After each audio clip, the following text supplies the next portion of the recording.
Have you wanted to use your home equity to pay off debt or improve your house, but found the old way too painful? There's now a new, better option for accessing your home equity. It's called HomePace. Here's the key. It's not a loan, so there's no monthly payments or interest. Instead, HomePace gives you money up front as an investment in your home. That's right, you get money that you can use however you want without the burden of monthly payments. Then someday when you decide to sell, you share a portion of the gains or losses in your home's value with HomePace. That means if your home's value drops, HomePace takes a loss too. HomePace gives homeowners a better choice to access home equity. No monthly payments, no interest. To get an instant quote, go to homepace.com/quote. It takes less than 5 minutes. That's homepace/quote to get started.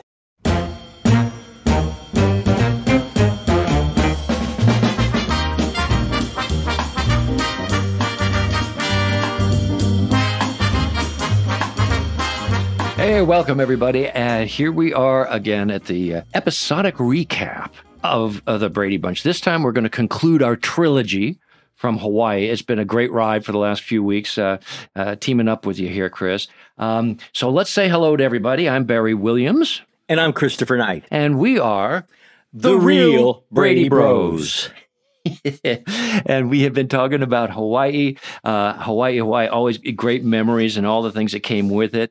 Even in this third episode, they recap the first two episodes, like takes up half of the show. And there's a lot of it that's in there too. We had finding the tiki that had bad luck, and then all the bad luck that happened with the wall ornament almost falling onto Bobby, and Alice throwing her hip out, and Greg wiping out in the waves. And then, of course, you, my the spider big moment, starring role, and the wolf spider moment.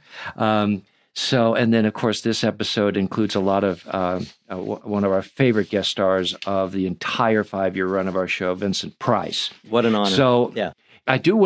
Chris, want to say one thing that was, for those that can't remember, we got to Hawaii because Mike Brady was asked to help to renovate or build a high-rise, and his boss sent him and our entire family to Hawaii, Waikiki. We were stationed on Oahu, but apparently in 2 different hotels. Now, they kept cutting back to us leaving the Royal Hawaiian Hotel, which is where we stayed, right, and then also the Sheraton Waikiki, which was next door.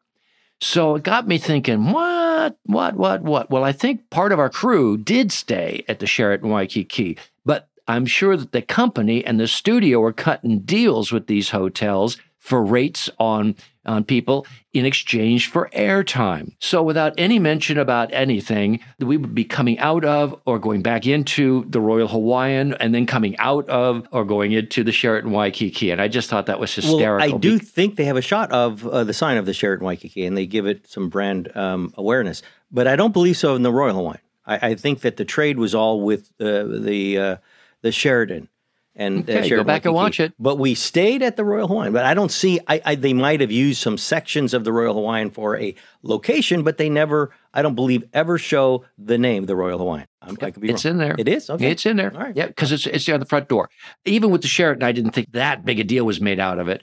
I just thought it was a kick. Kind of like when we went to the Grand Canyon, we drove there in one station wagon, and then drove around the Grand Canyon when we got there in a different station wagon, and then came home in the one we left with. Little continuity issue there. Yeah, a little continuity issue. Well, it stands to reason anytime you're going to go out of town and you're going to stay someplace, if you can do something to lessen the expense, you'll do it. I mean, whenever you see anyone out there watching a movie, television show, and you see the plane in flight and the name of the airline on that plane, there's a reason why they're cutting to that shot. Yeah. You know, it's completely superfluous. It's not necessary. You recognize that people are on a plane going somewhere. That shot is so that they give airtime to the brand itself, and that gives them the ability to get a discount.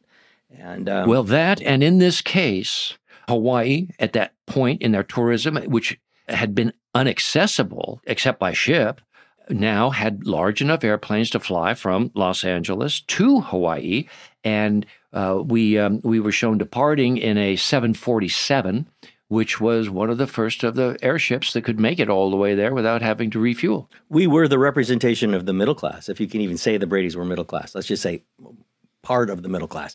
traveling to an exotic location and representing in that this is not so far a destination or so exotic a destination anymore, that it is available to all those in the middle class, to enjoy. Plus, you don't have to spend 5 days getting there like you did on the ships.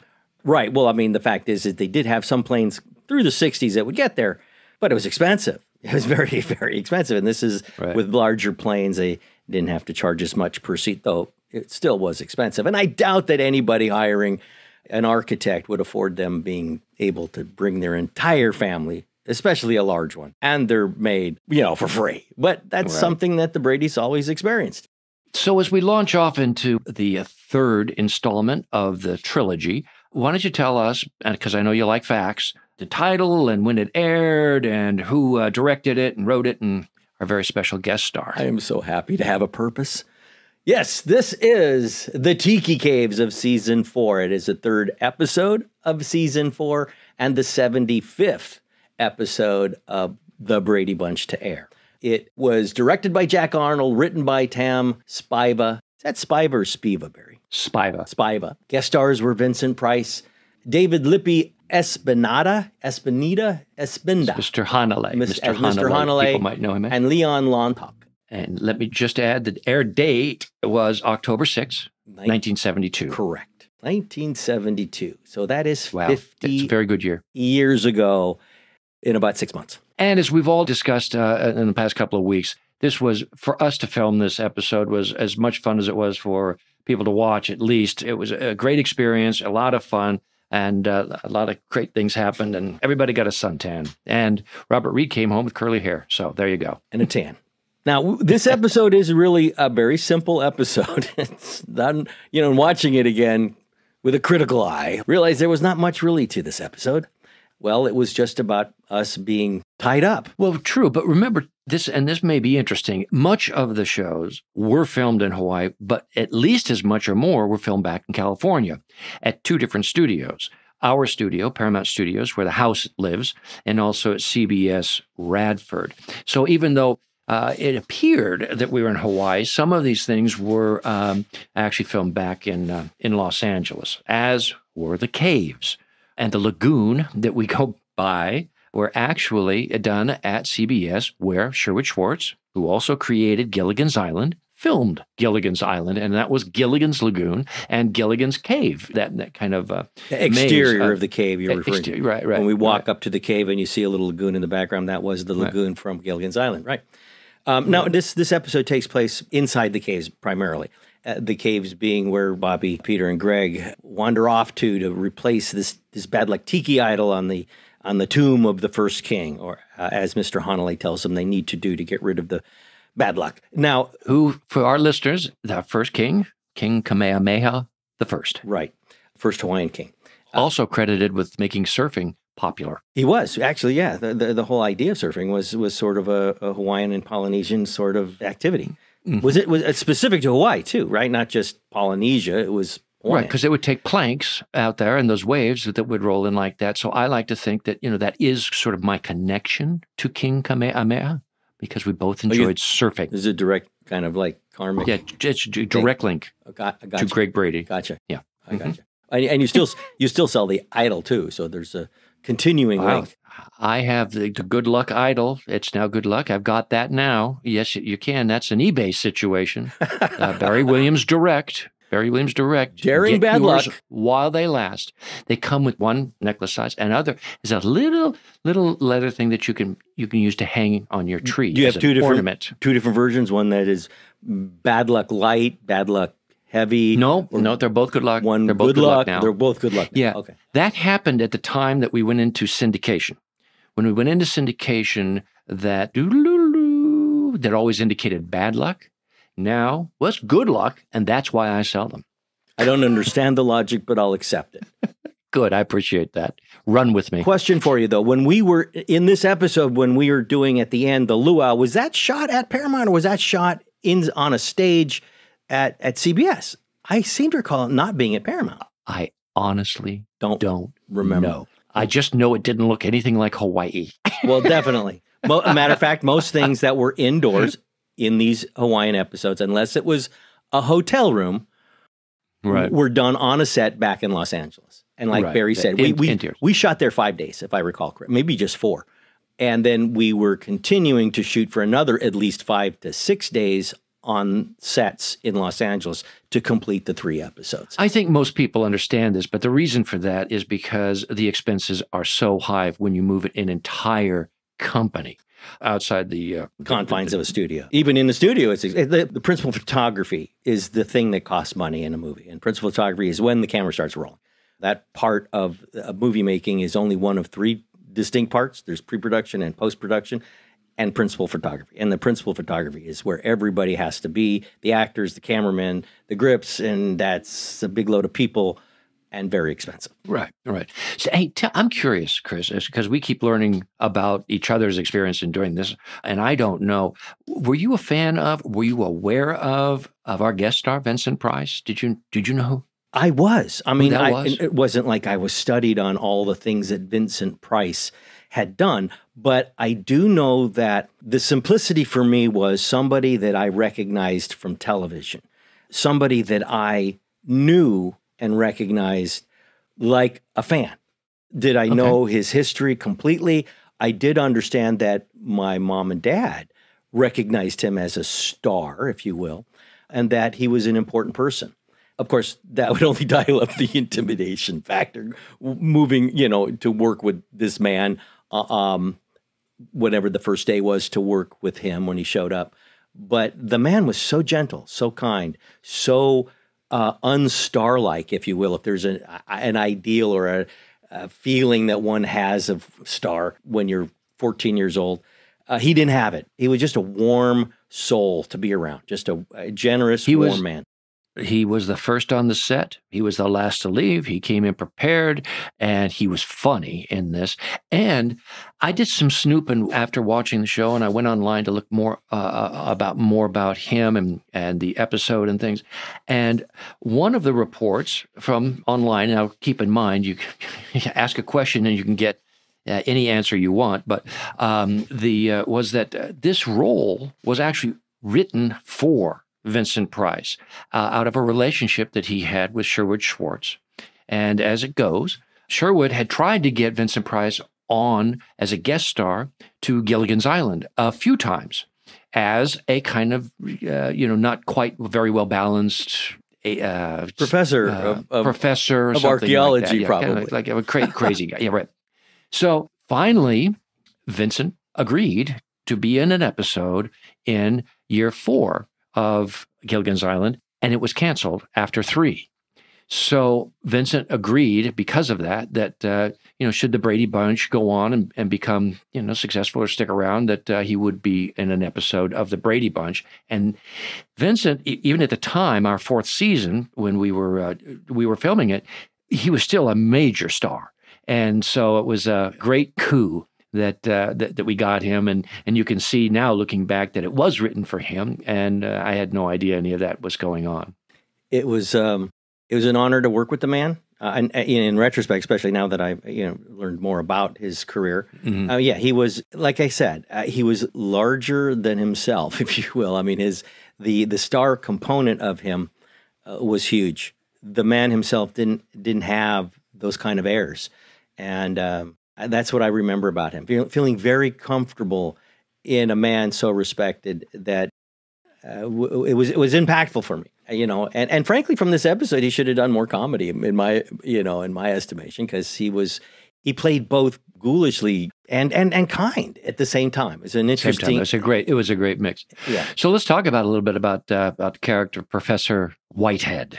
Professor Whitehead. So Whitehead, Professor Hubert Whitehead, is caught at the cliffhanger, the end of the second Hawaiian episode, Past the Taboo, as this lurking figure after the boys enter the lit cave. And then we catch up to him in this episode now, stalking the boys inside what turns out to be his cave. But he has an interesting affectation that I wonder if this affectation was an inspiration for what would become a very popular character or movie, released, I believe, in 2000.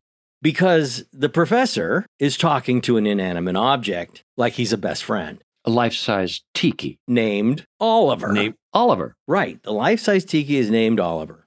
But he's very friendly, as it will turn out. He continues to be friendly. It's a little creepy. And I'm wondering. A little creepy. And You might say that. And I'm wondering if there was a certain individual back there in 1972 watching this episode who was, maybe in his late 20s at the time, that would end up, taking that concept and writing the movie Castaway and casting Tom Hanks in the role. And instead of an Oliver, it's a Wilson, a volleyball. Because when one is shipwrecked and all alone, one develops friends with that which they have around them. I'm just thinking, maybe this was the inspiration for Castaway. Chris, always entertaining because even, when we go into our imaginations by leaps and bounds, it's interesting to ponder what is a great leap and bound. You can always count on me for that. Now, aside from that little, pondering, what about Oliver? What about Oliver? Is it coincidental, or is this a premonition of sorts, a something? You are doing Vincent Price now, right? Well, I'm not doing Vincent Price. I'm trying to get your take on whether this Oliver has anything to do with our later Oliver. Our cousin Oliver? Mm-hmm. Well, this is what I thought. Maybe somewhere Sherwood or one of the writers has a thing about an Oliver, and they like the name. They think it's funny. They think it's great. They had a friend or whatever, and it's used and reused. I don't know if it would have been like necessarily foreshadowing because Professor Whitehood and cousin Oliver. There doesn't seem to be any connectedness at all. Except for, I did a little research. Oliver is with the Bradys at the back end of our 5th and final season, I think for 6 episodes. The reason being is his family, his mom and dad, are shipped off to a jungle in South America on an archaeological dig. That's better. I mean, and that is, why? Same. Maybe his father was Vincent Price. That could be. That's an absolute possibility. We'll have to leave that out there to our fan researchers. Okay, to let us know. Let's move along with this episode. We're trying to pad it because again, it just repeats itself. We're just running around, getting tied up, getting untied, and it's a story about beans and spilling the beans, Chris, burning the beans. There's no chance you're going to run out of things to say. Go ahead. We don't have to pad anything. Believe me. Trust me. Go. Trust me. Go. If anything, all right. It's hard to get a word in edgewise. We're just not worried about that. All right. Well, then let me keep going then. So I mentioned this, I think, in the last episode. There's a coffin that the boys just completely ignore right in the foreground of the main cave set, right? Yeah. Well, perfect. It finally comes into play. The tomb of the first king. What is a tomb? A tomb is a place where people are buried. We're looking for the first king. Wouldn't you be curious if the coffin has the first king in it? No, you're going to go noticed it. You're going to run down all these other dark hallway caves to find the first king, ignoring the very coffin that's in the first chamber that you come into. Well, I don't know about you, but out of convenience, we've ignored it, and out pops our guest star, Vincent Price. Right. All right. Who hangs out there. Apparently. I was looking. I tell you why I ran down the other tunnel was I was looking for the tombstone that said King Kamehameha I. Right. That's what we were looking for. Right. Well, I mean, there's also this is the when Whitehead, who is now popped out of this coffin-like thing, and to scare the boys, or does scare the boys, and then he realizes that's what he should do to get rid of the boys. He doesn't want the boys there because he thinks they're after his find. Apparently, he's found something. But then he finds on the boys the tiki, this tiki which we've been trying to replace. Right. And he says this is the most important archaeological find ever, at least of all the things that he's discovered. Now, he's wanting us not to be there because he's discovered something important. And then he comes upon finding a tiki idol, which is even more important than that. Yes, though that's true. They're very valuable, which is why I still sell them at Barry Williams Direct on eBay. But go ahead. Don't let me interrupt you. No, I just thought it was rather interesting that then we're dangerous. We know where his stuff is. So yes. Yeah. So he's gonna get rid of us. Or he's wanting to chase us away and that doesn't work, and then he ties us up. Yes, to tiki idols, aren't they? They're the just standing kind of like, the totemish tiki. Like a post. Yeah. A totem. Yeah, that kind of a thing. Live life at your pace. Click the banner or go to visitwilliamsburg.com to discover how. Because here in Williamsburg, life moves at one pace, yours. Here, our waters are splashing and rejuvenating. Our history is for seeing and experiencing. Our theme parks are for riding and sometimes flying. And our great outdoors are yours for exploring and restoring. It's all waiting for you in Williamsburg. Book your trip today and live life at your pace. Introducing the new Chocolate Cream Cold Brew. Light, sweet, and silky chocolate cream cold foam meets bold, smooth Starbucks cold brew for a delicious way to make the most of your summer day. Your happy is here at Starbucks. Order ahead on the app. Well, in looking that over, it looks kind of looks like almost like we helped him we allowed him to tie us up. Like, Greg, you stand there, Peter, you stand there, Bob, you stand there. And, we just went there and put our hands behind the back and then let him tie us up.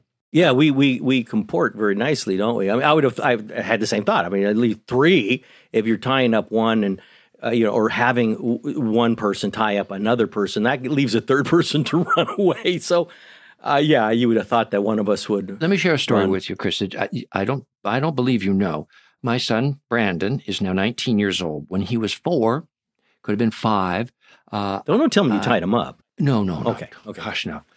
In fact, I was just going to say that I didn't introduce him to the Brady Bunch. I don't know that. Well, in fact, I do know that we've never actually sat down and watched an episode together.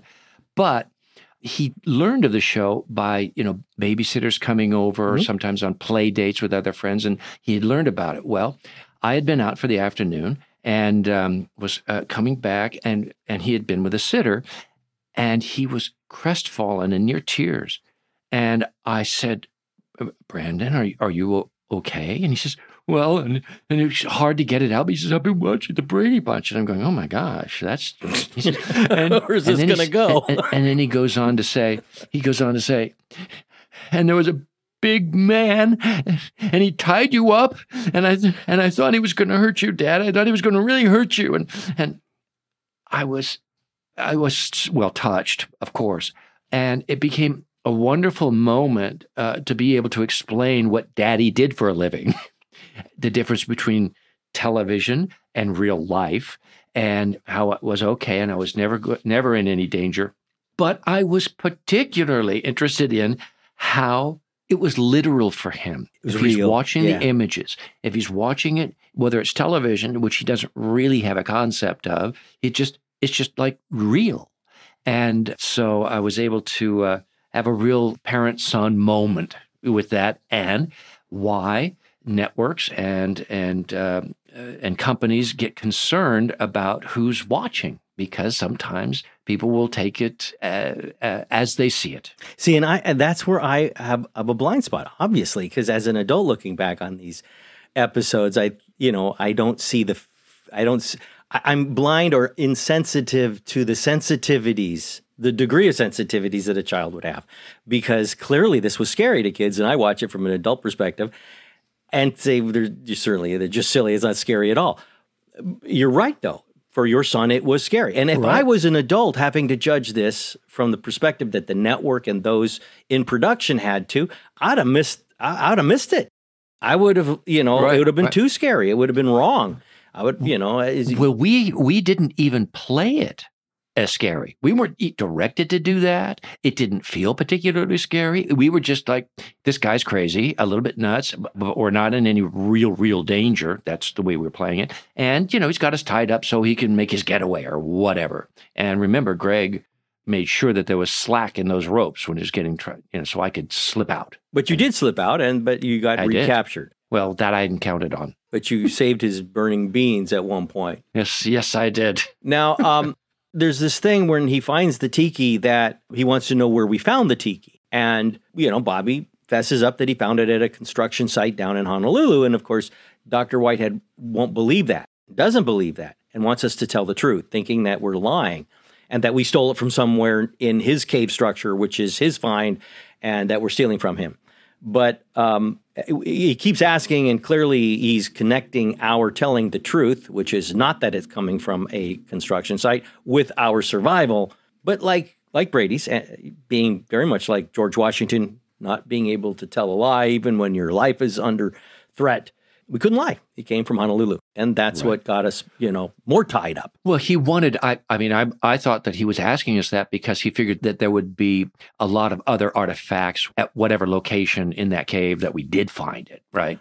Maybe it was just Bobby realizing that if we did lie and tell him that it came from the cave, we could have just said we found it over here in the corner, put it there, and then he would have taken it and we would have survived and run out of the caves.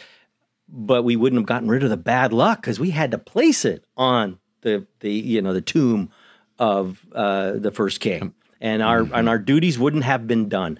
For whatever reason, we couldn't lie, and that leads then to the second act, which is getting tied up again. We get tied up, and now it's really threatening. And we come back in the second act, and we're back to Mom and Dad and Alice and the girls back at the hotel. It's now appearing to be dark out. Mom and Alice are concerned, or Mom is concerned, but Dad doesn't seem to be too concerned. They're just boys, they'll get back soon.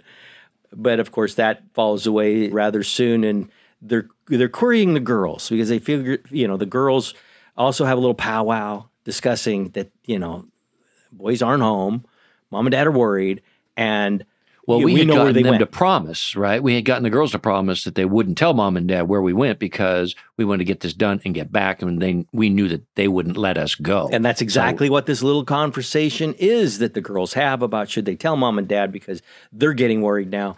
And I don't know the sequence. I can't remember the sequence, but they don't initially tell, but then ultimately they fess up at some point. Yeah, well, because it was getting serious and we were gone longer than we thought we were supposed to be, and it was getting late. So the girls decided it was more important to let Mom and Dad know and have a chance to save us from whatever fate could befall us and then hang on to their good word. Yeah, so even as a Brady, what we're told to make promises, you keep your promises.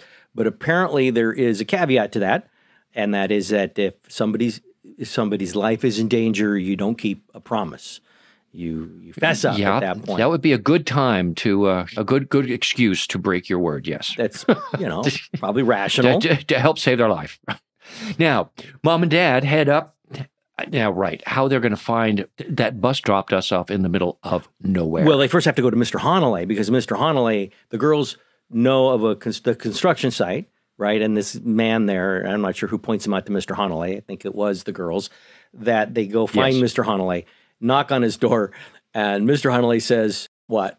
It's not bad luck. It's not my fault. Not my fault. It's not my fault. And then it wasn't his fault. The boys are not home yet, and he goes, "The boys are not home. Uh-oh. That's bad. Not good. That is not good. Oh boy, that was adorable. Carol almost had a heart attack. It was adorable. Anyway, and Mike Brady springs into action. They get on a bus apparently because they end up in a jungle that looks somewhat similar to where Greg, Peter, and Bobby were before they had found the cave. And they track us through popcorn. The popcorn that Bobby left. Bobby's popcorn. And Mom even knows it must be Bobby because he's always got popcorn. All right, this is a good example, a great example of Robert Reed. Now, when we were doing that, we're thinking, oh my gosh, popcorn as a trail in the jungle. There are no issues with animals. No one, there's not an animal here that would want. Heck, a spider would start, taking those, or squirrels, anything would be taking these popcorn away. But they're still there. I think Robert Reed wrote this line. He says, I don't think it would be the popcorn because of their birds everywhere and that would come by and consume the popcorn, yeah. And consume the popcorn, right. But fortunately, it hadn't been that long. And so they can continue to follow the trail. I think what he ends up doing, he's let's hurry up before the birds eat the popcorn.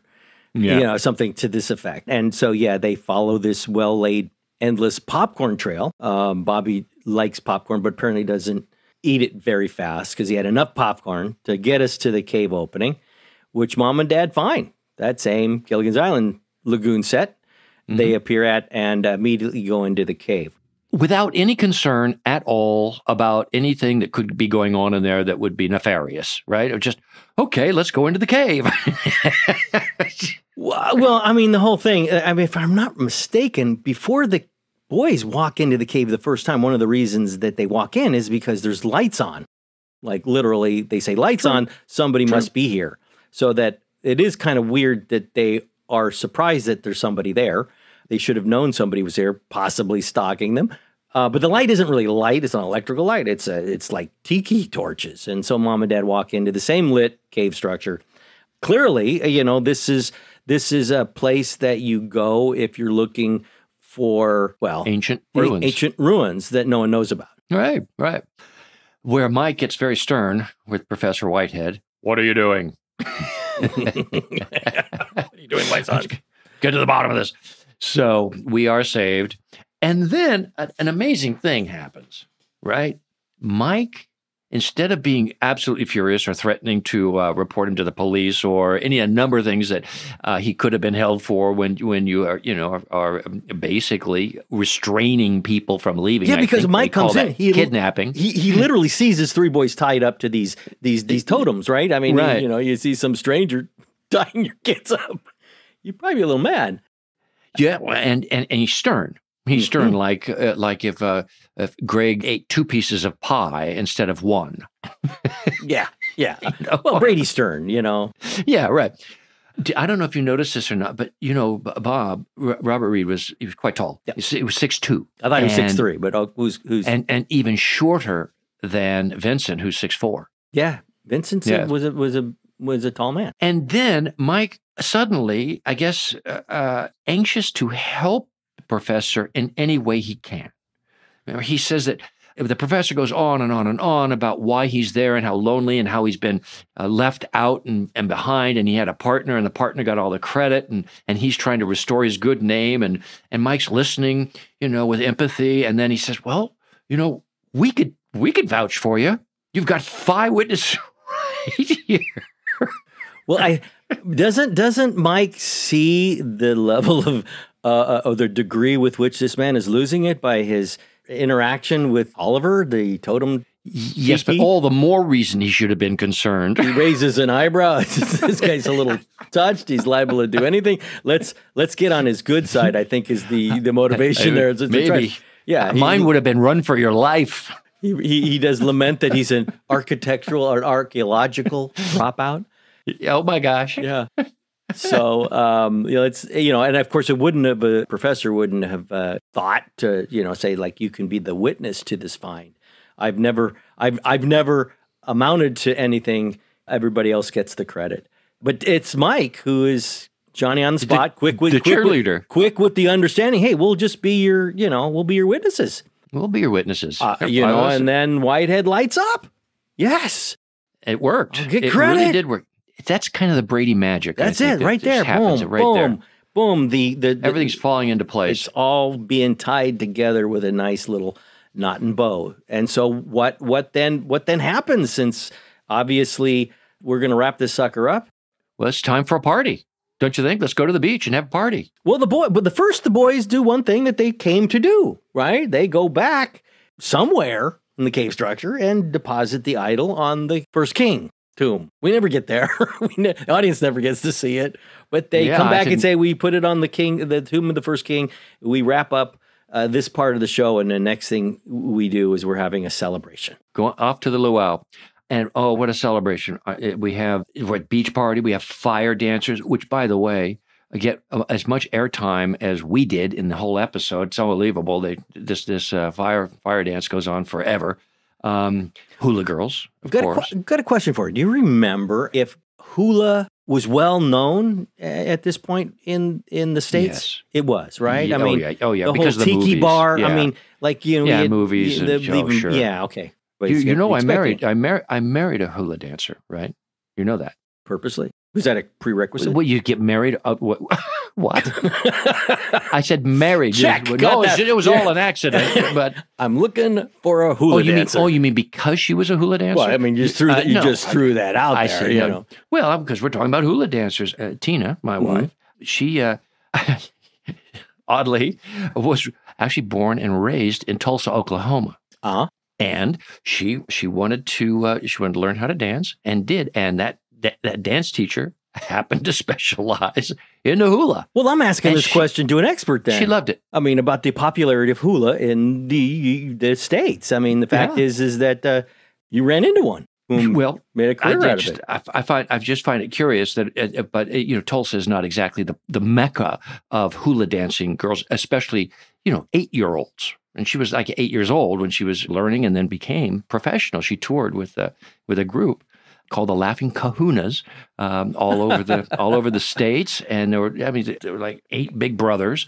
and so the whole family did hula. No, they were musicians, and then she was kind of the novelty act. They called her Tiny Tina because she was 8, and and she would do and they would play supper clubs and country clubs and special events and commercial corporate gigs and things like that all over the country. Started her career. She should have numerous adorable movies of those days. And if I'm ever so lucky as to have you share those adorable movies, I'm open to it. So some of them I took like just last week, and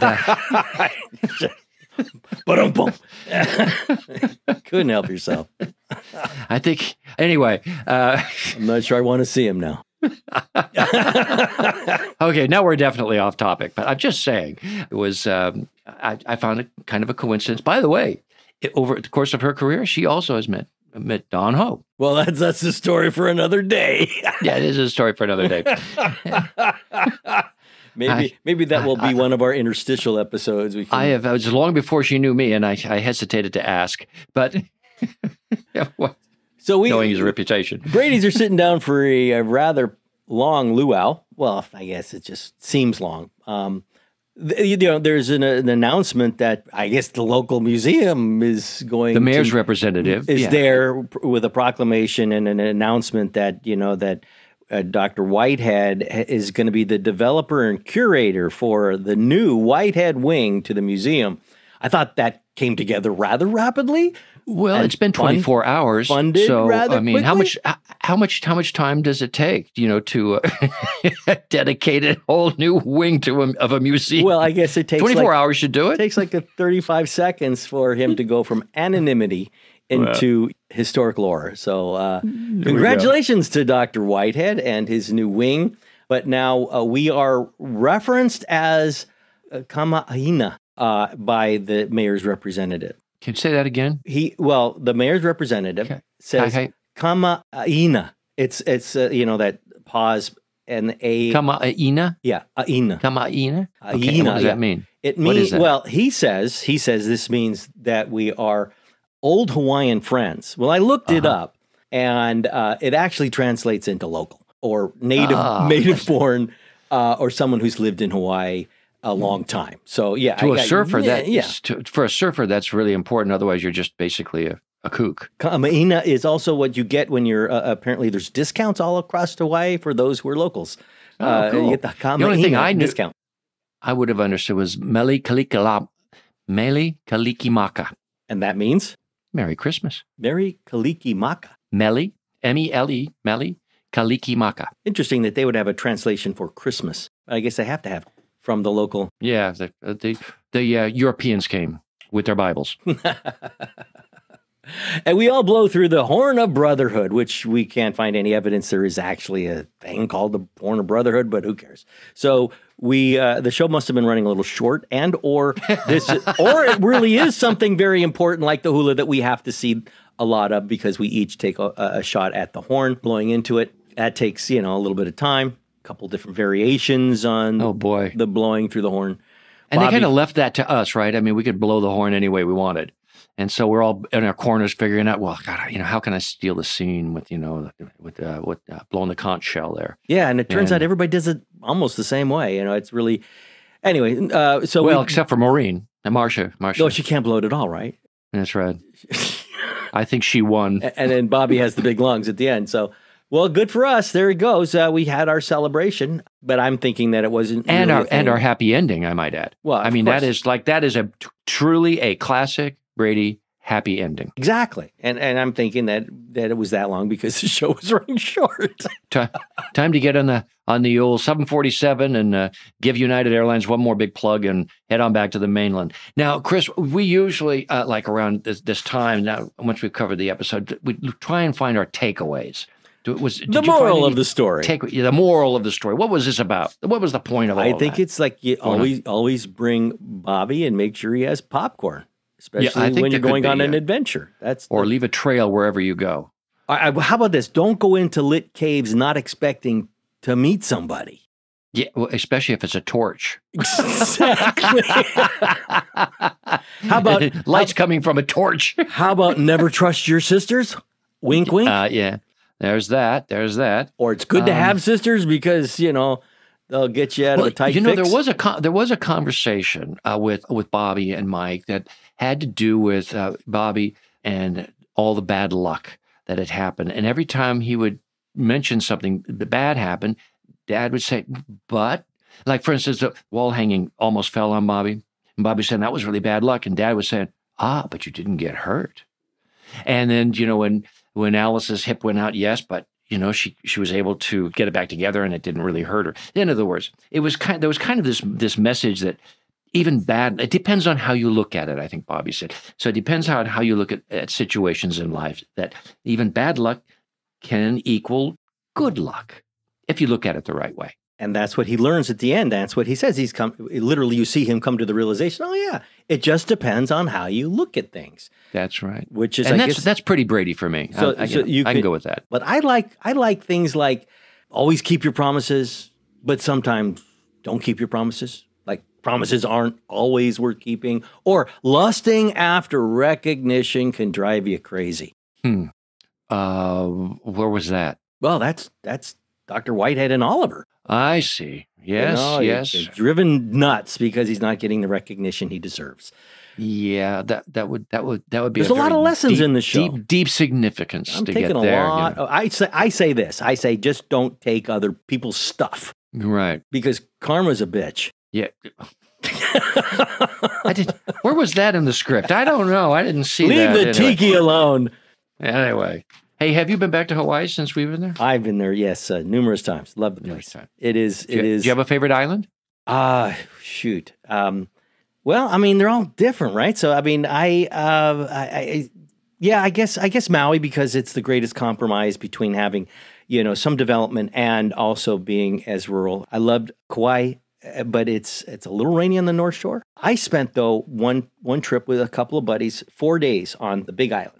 And we drove 750 miles in the rental car. And one wouldn't think you could do that. That is hard. That's a lot of. It's not a small island. A couple of times. Yeah, we took the car up to the top in Mauna Kea, and we're in snow and where the altitude was too thin to actually run the car, but luckily we didn't get stuck.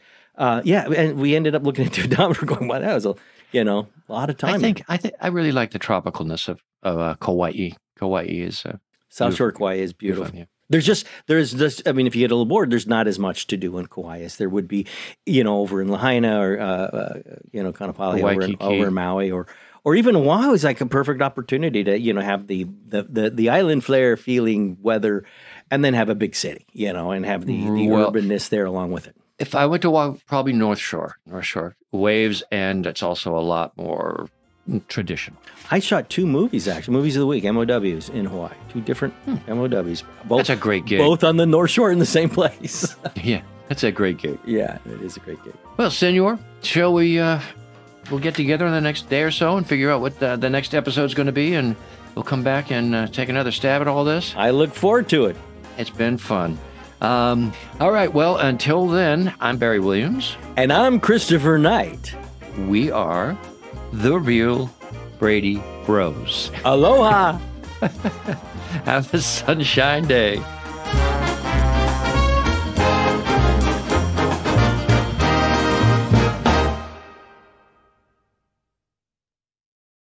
Gearheads know that some projects need so many parts, it feels like you need a whole storage unit just to store them. That's what eBay Motors' 122 million parts are for. Think of it as your virtual parts garage. They've always got the right fitment at the right prices. Use the eBay Motors app or visit ebaymotors.com. Let's ride. Live life at your pace. Click the banner or go to visitwilliamsburg.com to discover how. Because here in Williamsburg, life moves at one pace, yours. Scramble through our world-class golf courses or shop your way through the square. Be one with nature as you hike or bike through our parks and trails or hunker down at one of our breweries. And when it's time to eat, be sure to bite into our eclectic food scene. It's all waiting for you in Williamsburg. Book your trip today and live life at your pace.